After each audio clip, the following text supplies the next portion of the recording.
Por favor, no me preguntes en dónde trabajo, no te diré la escuela, no te diré la ciudad, ni siquiera te diré el estado. Es mejor que no lo sepas.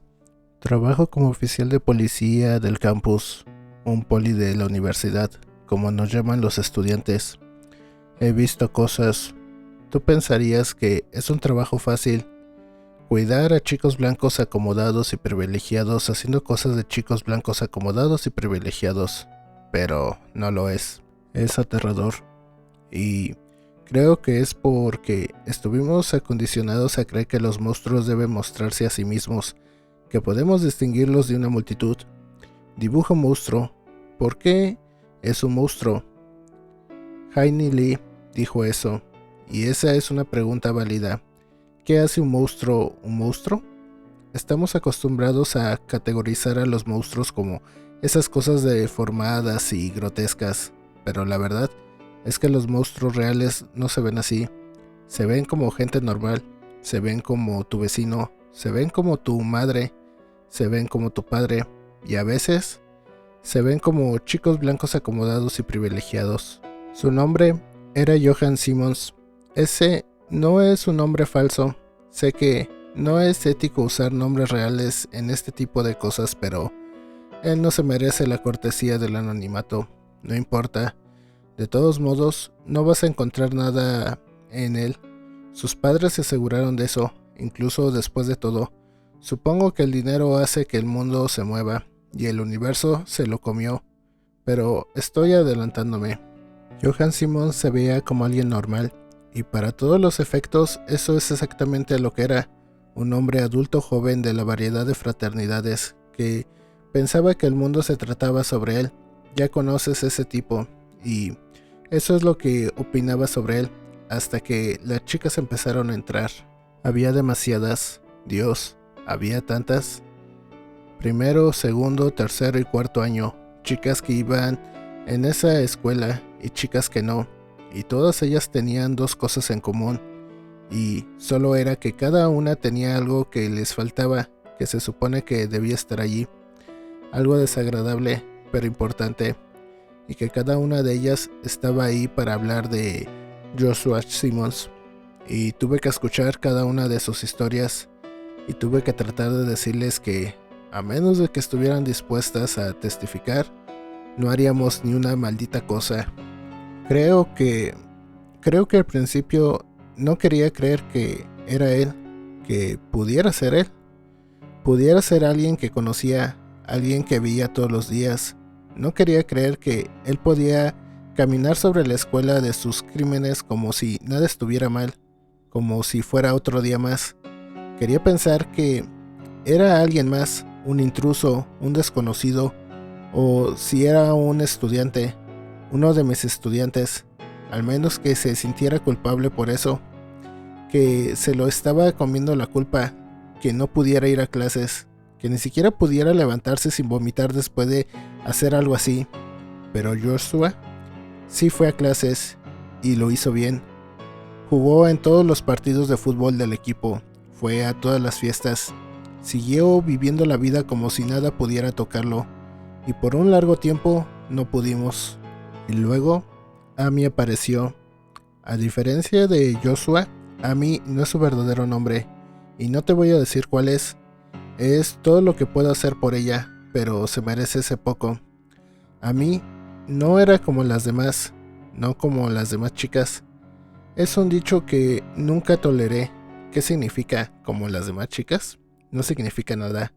Es un índice que usan los idiotas para describir a sus maníacas chicas mágicas. Pero cuando digo eso, no me refiero a que no fue como ninguna otra chica antes. Digo que no era como las chicas que vinieron después. Había algo en ella que me ponía nervioso. Hacía que se me pusieran los pelos de la nuca de punta. Algo peligroso en la forma en que veía a las personas, como si hubiera perdido todo y más. Nunca pongas a alguien contra la espalda contra la pared. Mi padre solía decir esto todo el tiempo. Nunca pongas a alguien en la posición donde no tiene nada que perder y todo que ganar.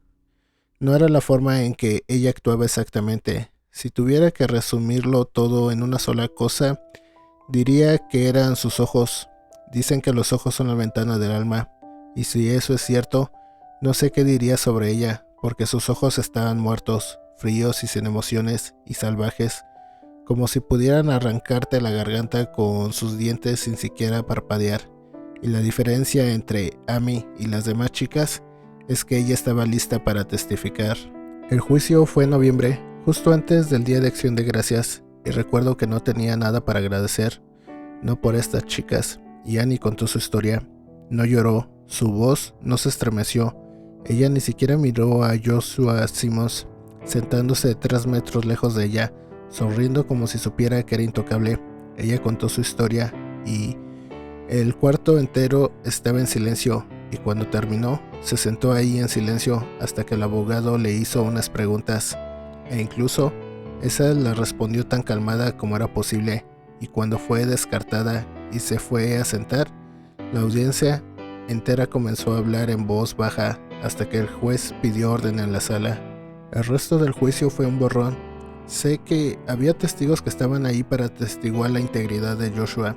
Sé que sus amigos estaban ahí para excusarlo.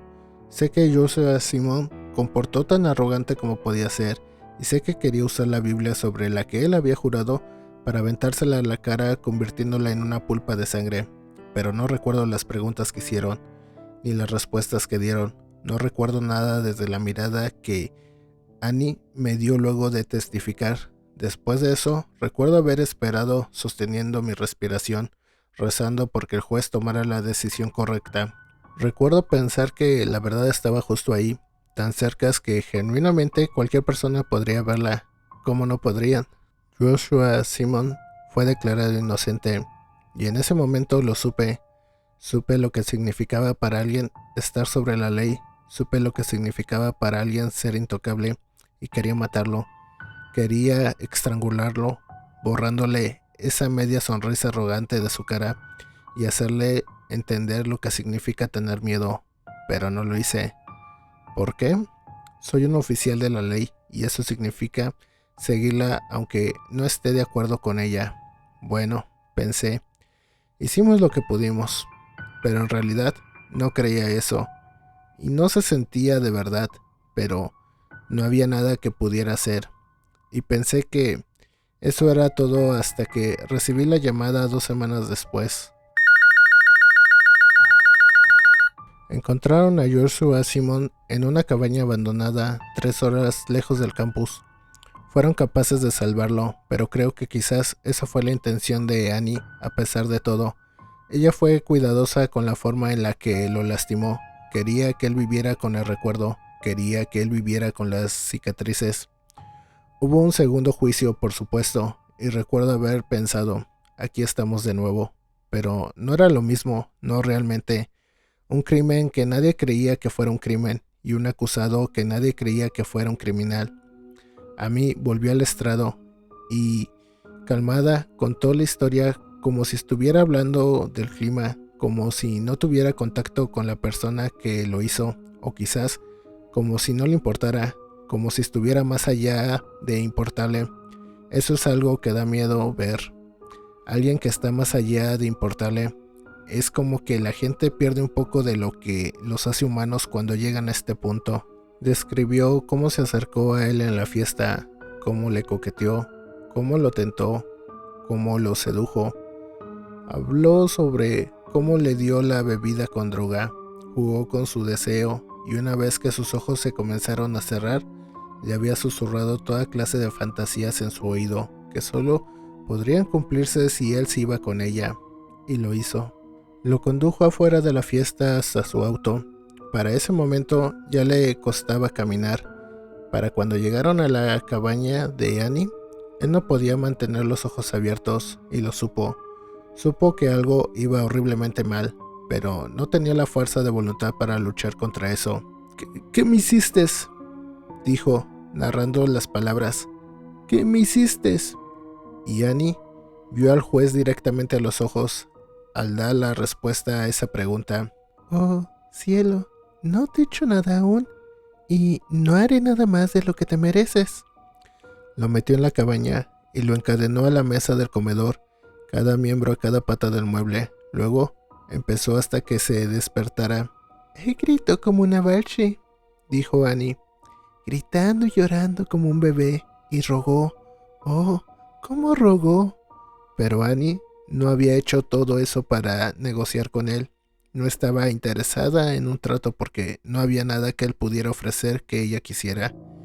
Ella tenía un propósito en mente y había hecho un plan y se iba a pegar a él. Paró de gritar cuando vio el cuchillo, dijo ella. Empezó a susurrar como si estuviera en la iglesia. Pero he aprendido una cosa de todo esto, y es que Dios no es real, y si lo es, no está escuchando ni una puta cosa de lo que decimos.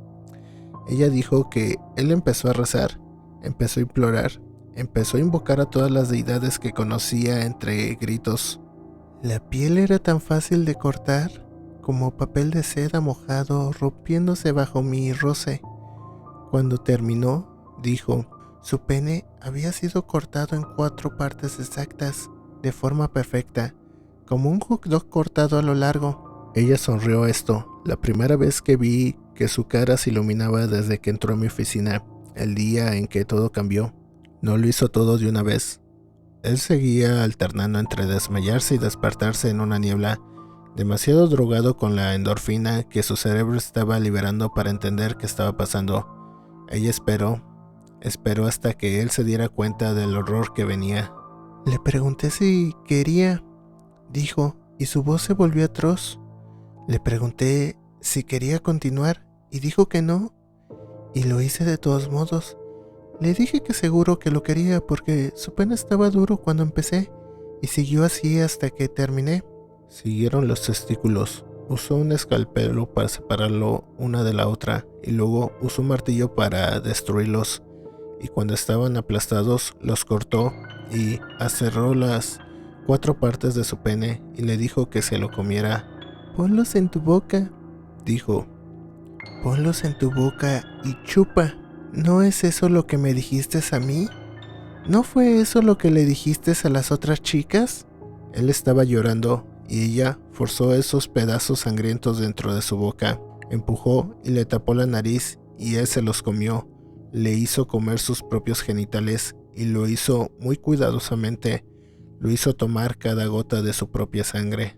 Luego llamó a los reporteros. No les dijo lo que encontrarían, solo que seguramente querían ser los primeros en descubrir la noticia.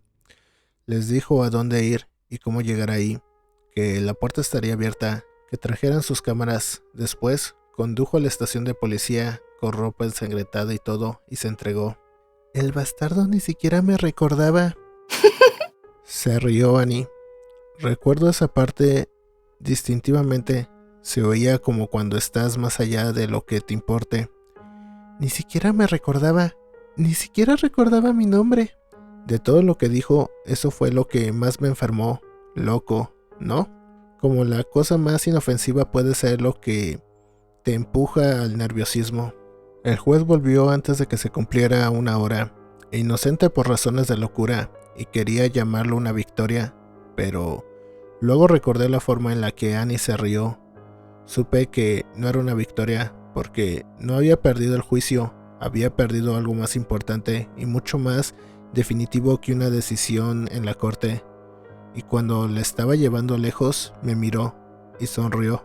A veces me pregunto cuántas chicas había, cuántas no declararon, cuántas hasta este día ni siquiera saben, no se acuerdan suficiente de esa noche para reunir las piezas y descubrir lo que les hicieron. Me pregunto cuántas chicas habrá salvado Annie. Me pregunto cuántas veces las personas equivocadas caen por el costo de la retribución. Me pregunto cuántas veces el precio es algo que no puede ser devuelto y no sé, no lo sé. No se confundan, Joshua Simmons es 100% el antagonista de esta historia. Las cosas que hizo fueron más allá de lo monstruoso, pero la peor cosa de todo esto es que no sé si Joshua era un monstruo. Creo que podría ser un caso con eso, pero a veces me siento en el balcón a fumar y preguntarme si él simplemente era una persona. Quiero creer que el mal es el verdadero culpable que las personas son solo un conducto para que la oscuridad actúe a través de ellos. Eso hace las cosas más fáciles, eso hace que sea más fácil declarar, superarlo. Lo hizo sin pensar, él no sabía lo que estaba haciendo. Aprendió su lección.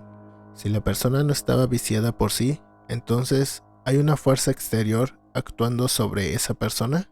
Y quiero creer eso, pero creo que la verdad es que él sí estaba pensando, que sabía que estaba haciendo, que la única cosa que aprendió es a no ser visto la próxima vez, porque con gente como Joshua siempre hay una próxima vez.